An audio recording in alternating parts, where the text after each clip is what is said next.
ça, je vais vous expliquer exactement comment faire. Alors ici, un exemple concret, tu peux voir que clairement, on est sur un changement de tendance, on passe en tendance baissière ici, et la plupart des gens vont comprendre qu'il y a un changement de tendance. Donc ils vont avoir cette intuition, super, bravo. Malheureusement, ce qu'ils vont se dire, c'est ok, il y a eu plusieurs retests, le marché est protégé, c'est une zone de résistance. Ce qu'ils vont faire, c'est qu'ils vont rentrer à la vente ici, et en vrai, je les comprends, ils n'ont pas forcément tort.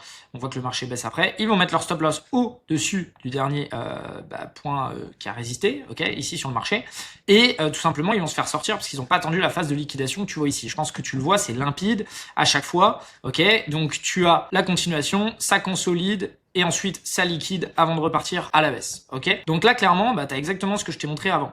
Et ce qu'on va faire, nous, c'est qu'on va attendre la fin de la phase de liquidation.